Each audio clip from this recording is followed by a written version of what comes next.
Yeah. Yep. Yeah. So, Mark, in response to you, I'm guessing this is probably a question about leg press. Well, yeah, to be fair, I think sort of answered it when we had a chat the other day because I'm in a deficit at the minute, wanting to like strip fat. Then he said, "Oh yeah, your energy might be low. You might not be timing your carbs right, but like don't be bothered if if you don't get the higher end of the rep range. As long as you do them, have a little break, and then do a few more at the end. So you're still getting those reps out. They might not be in one go, but as long as you're getting the reps out. So say if the max rep range is 12 reps. I used to be getting 12 reps, but now on a certain week I can only get like 9 or 10 for 3 reps. But then that factor's come into it, like you're in a deficit, your energy might be a bit low. So do 8 or 9 as best you can, have a couple of seconds breather, then go again and do another 5 or 6 or whatever. So you sort of answered it the other day, to be fair. Yeah. I think the first thing to consider in this is what do we actually class as a plateau? Like, have you really hit a wall, or is it something else that's causing it? Because everyone's gonna come up against this like time and time again, and it's not necessarily that it's not necessarily the exercise or your body. It could be a variety of different factors. Just move this. So, like, what are we classing as a plateau? Is a plateau basically for weeks and weeks you've managed to increase your reps, you've managed to increase your weight, and then all of a sudden you hit a brick wall and you're not able to move it anymore. Like that is going to happen. So there's a number of ways why you actually make progress in the first place. The first one is neurological adaptations. So when you first start an exercise and your body's not used to it, the way you're able to perform an exercise is your brain sends signals through your nervous system to the muscles for them to contract. It sends signals to the motor units. Getting a bit complicated here. But as you practice that movement, your body just gets better at doing it through practice. So you make neurological adaptations, like it gets quicker and more efficient at sending signals to the right motor units in order for you to do it. So that's primarily the reason why most people, when they first start, is they get massive strength gains. And a lot of it isn't actually strength gains. It's because through practice their bodies become more and more. It's basically what muscle memory is. You've become more and more efficient at being able to do it. If you think about learning to drive or learning to ride a bike, you're all wobbly at first because the left hand doesn't know what the right hand's doing, and you're trying to coordinate all these things at once. But then through practice, your body it knows how to fire everything at once, so that you're doing everything. And doing a bench press or a leg press is no different. Like you're all over the place at first, but when your body becomes really, really efficient at doing it, like that's how you're able to do more reps and do more weight. So that'll always come first. But then you'll also make muscular adaptations where you're breaking down the muscle tissue, it's regrowing, it's getting stronger, the filaments are getting thicker, they're able to take more load, and your body's used to it. It builds an adaptation to, like, I'm now used to doing that. So it's able to then, you're building a work capacity within your muscles so that they're able to do more, so that the extra energy that you have allows you to kind of push on. That is gonna kind of reach a point in time where the level of output you get is gonna hit a max in relation to the level of input that you're able to give. So if we look at this, you apply stress, you adapt, you eventually grow stronger. People have this conception, or this misconception rather, that results kind of follow effort, and they don't. Like if your effort levels here, results don't compound with the same level of effort. It's the opposite way around. You have to do more, and results always catch up. Results never get better than the level of input that you're given. you always have to give more, and results always catch up in the background.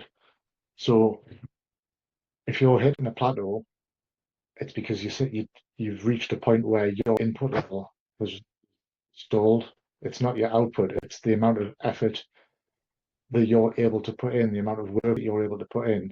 That's what's stalled, and the results therefore caught up, and they're not able to further because to get further, the level of input that you need to give, the work rate, the amount of effort needs to exceed that. And for whatever reason, you've probably within your training and within all the other factors in your lifestyle have reached that limit of what you're able to do. This goes back to what we were saying, Mark, about if you're in a deficit, if you're in a diet,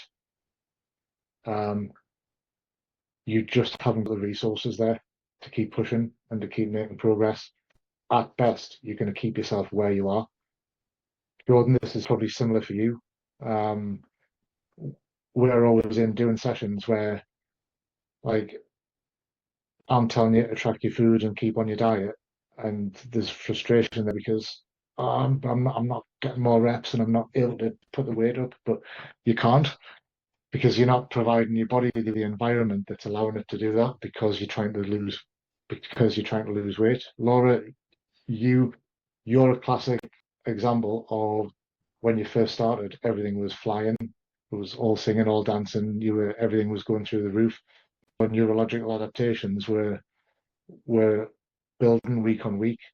You'll probably be getting to the point now where like it's starting to slow down. I'm not seeing the same progressions anymore, and that's totally fine. You don't have to worry about that because you're still in a deficit. Your work rate is here based on the lifestyle factors that you have, and your results have now caught up to you. So in order for you to get higher results from a muscle building point of view, this bit has to come higher and then they'll catch up again. But at the minute, they can't because you're on a diet. If anything, as you go through your diet, it's going to start creeping down a little bit because you're getting more and more, you're digging deeper and deeper into a deficit to lose weight. And therefore, your results actually might start coming down with it. Does that make sense? Yeah. But that's to be expected. That's not a bad thing. That's not a reason to think, oh crap, me training's going rubbish. It's not. But regardless, if we are talking about what is a real plateau, then it is a signal that something might need to change. But it's kind of important to understand, like, what do we class as a plateau? If it's just a one-off bad week, like that's not. If it's 2 weeks, I still wouldn't say it isn't.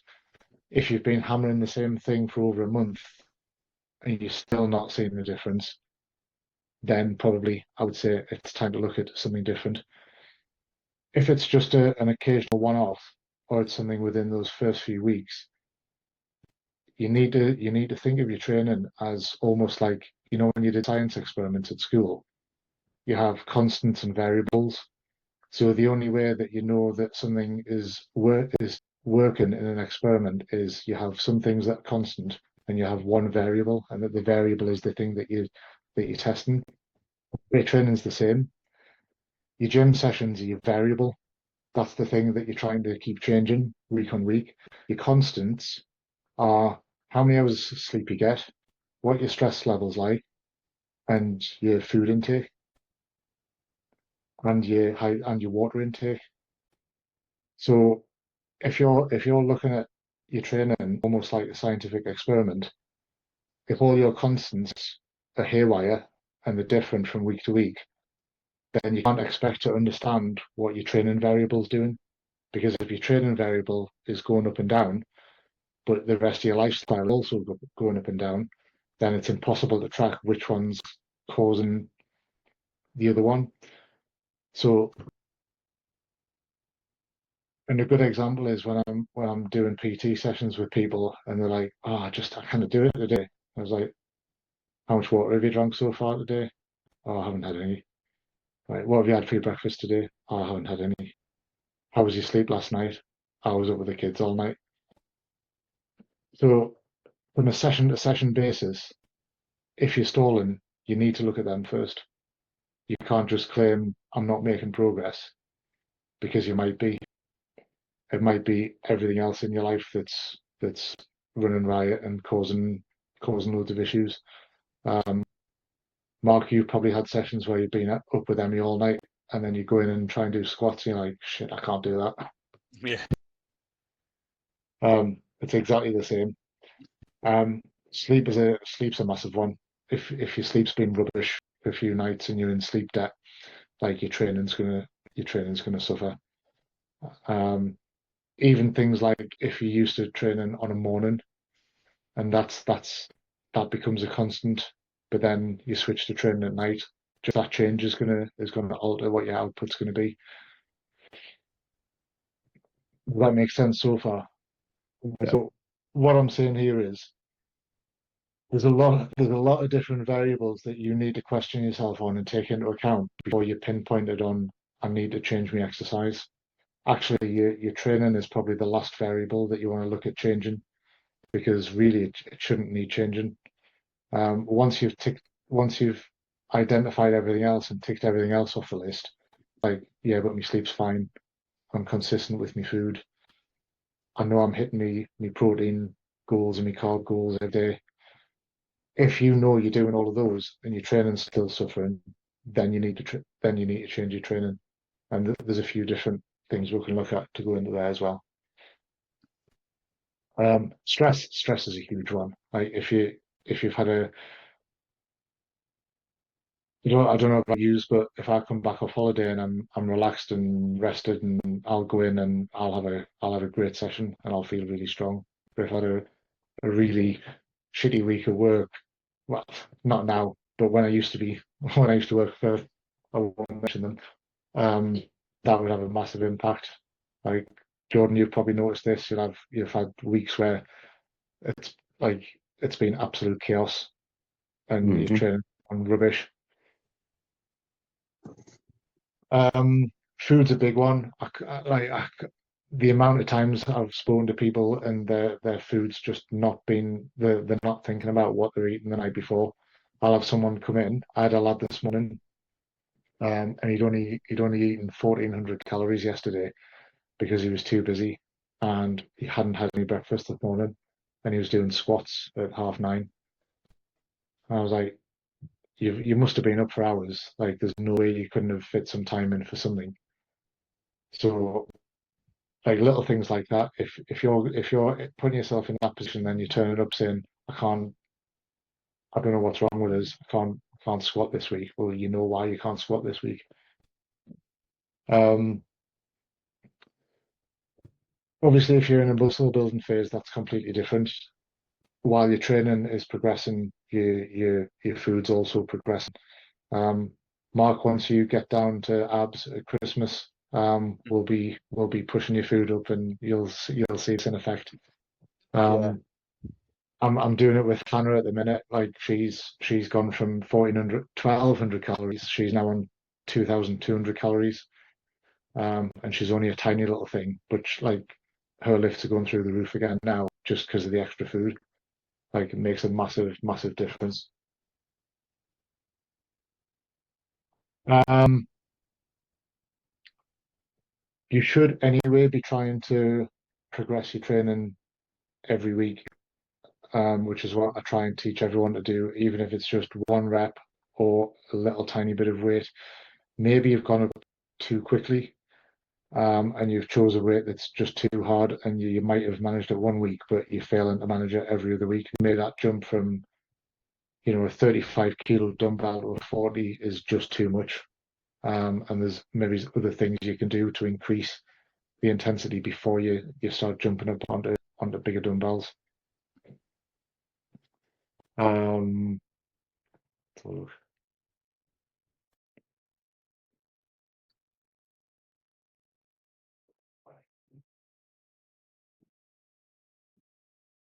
Yeah, so we're looking into different strategies now. If you do know for definite that it's your training that's starting to slow down and it's not all your other lifestyle factors, then there's two ways you can look at it. Is it the entire session that you're struggling with? Is it training in general that you're struggling with? Or is it one particular exercise? I find when training's going fine, it's very rare that every exercise dips. You'll always kind of move forward on a few things, but there'll always be there's generally like one or two that you hit a sore point on. If it's your session in total that's really struggling, then you're at a point of near overtraining, and that's when you need to have a deload. Laura, I don't know whether you're potentially close to that. Well, that's why I gave you a deload week this week. How have you implemented that, by the way? Have you reduced your reps? Yes. So today I've been and reduced.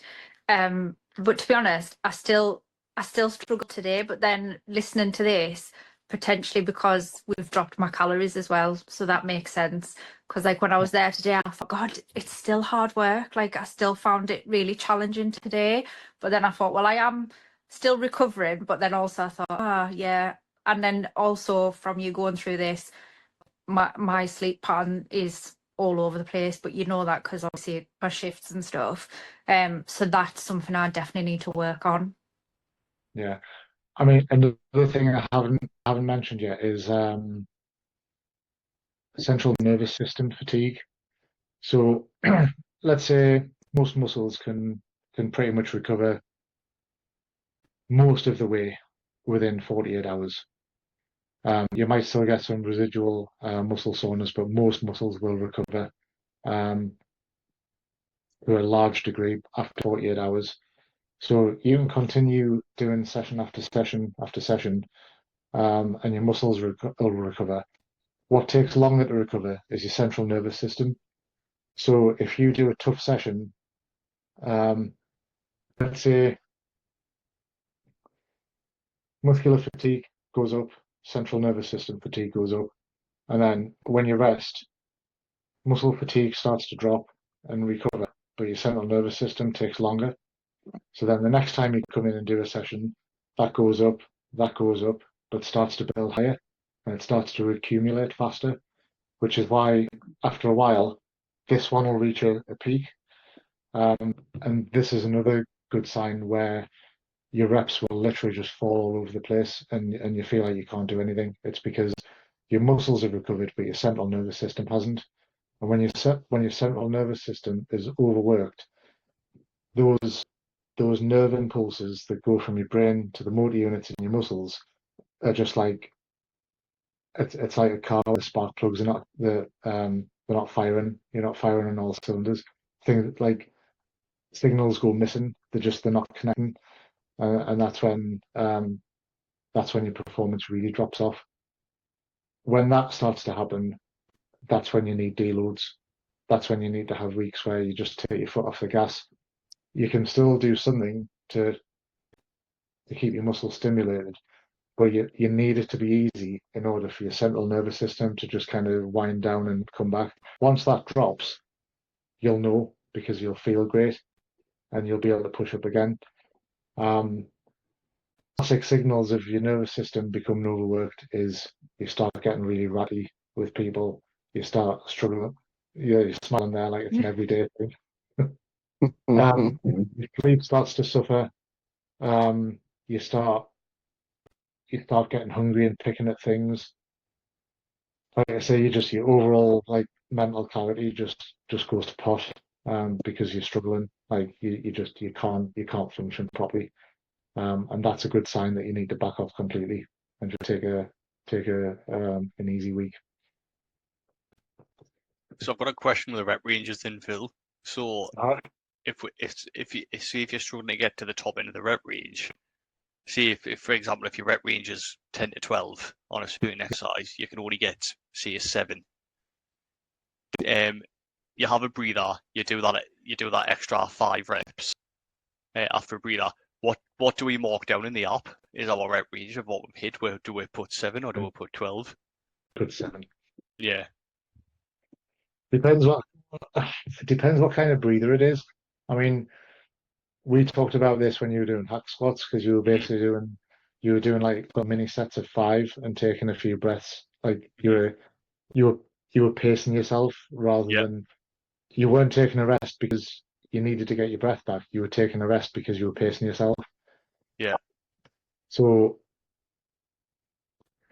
Well, that comes under another one. If you're struggling, if you're hitting a plateau on something like legs, a lot of the time that'll be because you're actually you you're gassing out Hmm. before your muscles are giving out, because legs are such a tremendous stress on your cardiovascular system as well.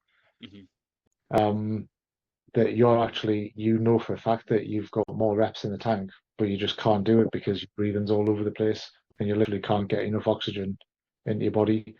So one strategy, if it's legs that you're struggling with, would be to back off a little bit, but then add in some high intensity cardio just to improve your cardiovascular ability, which in turn will then allow you to stay in a set longer.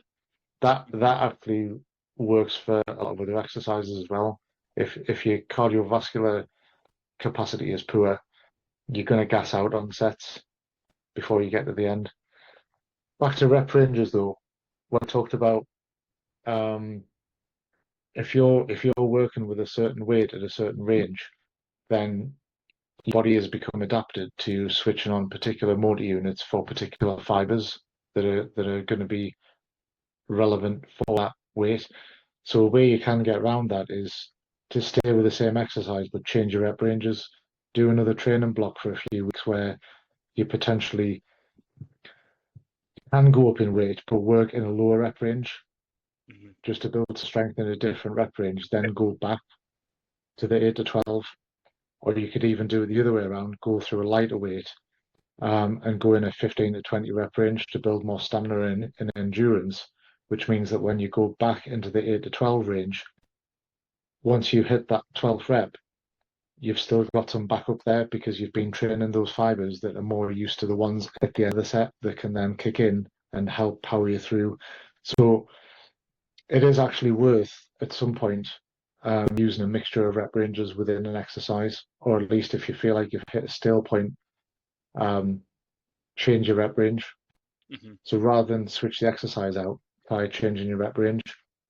Another one could be, if you've already done that, you can change the exercise as well, because again, your body's become very efficient at knowing, okay, if I'm doing a incline barbell press, I know exactly which muscles, which fibers, which motor units I'm going to switch on in what order in order for you to perform that.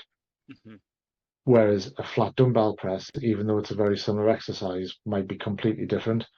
And there's other muscles and other fibers that your body's going to have to recruit and go, oh, actually, we need to do it slightly different now. We're going to need to build up in this area. Hmm. So even just switching out for a slightly different variation of the exercise, then going back to it. It might be going from like a stiff leg deadlift to a conventional deadlift and then back. Um, any other questions on that? No. You don't always have to add weight and reps either. If you're finding that you're struggling with a certain weight and you're hitting a red line at 7 reps, do the same reps but do them harder. Do them more slowly. Control them a bit more, control the eccentric a bit more. Take the time to lower the weight over a few more seconds, or hold it in a static hold at the bottom when you're in a stretch position before you move off. Like there's a few other different things you can do to the set to make it harder. It doesn't like progression doesn't just have to be numbers. Progression can be that you've actually focused on set harder and got more out of it. Jordan, this is a classic example for you, where some weeks you're just like, I just don't know if I'm feeling it because you're not connecting with it very well. Whereas other weeks, um, just being in the right frame of mind and being able to connect with it, you're getting much more out of it, but you're not necessarily having to put the weight up or do more reps.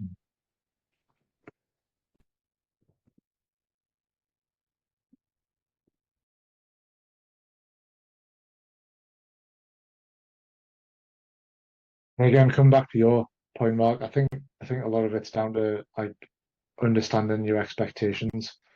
So yeah, if you're in a diet, don't expect to be making massive progress in weight on the bar and number of reps. That's not to say you shouldn't strive for it all the time, but lower your expectations about what's actually achievable. You've only got so much of a recovery bucket, and you've only got so much of an energy bucket to pull from to be able to do that. So, and the further and further you get into a diet, you are going to notice that your reps might start to come down. And in fact, I've got a post coming out about how you might end up having to actually reduce your total volume as you get deeper into a diet. Sam, who I'm coaching at the minute, I don't know if you know him, the really big guy at Vision. He was trying to do exactly the same training that he's been doing for months, but now he's on like almost half the calories he was on before. And he was saying about how much he was struggling. I've literally cut his training volume by 30%. I've told him to take like 4 or 5 sets off each session, and he's managing it like way better. He's still training hard, still lifting the same weights, but just he's not digging himself into a hole every week. You know, you've got to match your output to your input in a way.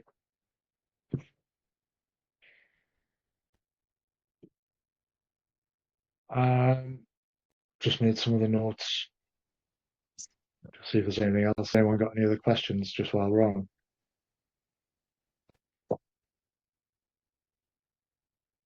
I mean, the other thing to add to this as well is what your priorities are. So if an exercise that you're struggling with is something that you're really prioritizing, like where does it sit in your priority overall in terms of the week? You know, if you're struggling with growing your arms or building your arms, but they're right on the tail end of each session, and you're not doing much of it, and you're absolutely blasting yourself on everything else, do you need to reprioritize and change your routine around so that you're given those weaker points adequate available energy? Like, do you switch your exercise order around so you're focusing on the one that you're struggling with and put that first? So there's a few different things. Obviously, before the big one, when all else fails, you need a deload. You're going to have to take a rest period and allow yourself to fully recover, and then build up again and go at it again. Before you go into a deload, though, just to make sure that it's not an off week or it's not something else, once you've checked all the other variables, try some of the intensity techniques. Like as you mentioned before, Mark, try doing rest pause sets where you go to failure, then you'll do a slow count of 20, go back in, see if you can squeeze another 2 or 3 out, rack it, go back in for the slow count of 10 to 20, and then go back in for another 2. Forced reps, get someone else in the gym to help you do forced reps, or do negatives, get someone else to do the concentric part of the lift for you, and then it's back to you to lower the weight. All of those little things are ways that you can push yourself past failure to try and create some adaptation so that next time you're still making some progress. Okay. Did that answer everyone's questions on this one? Yeah, no, it was good, that, Phil.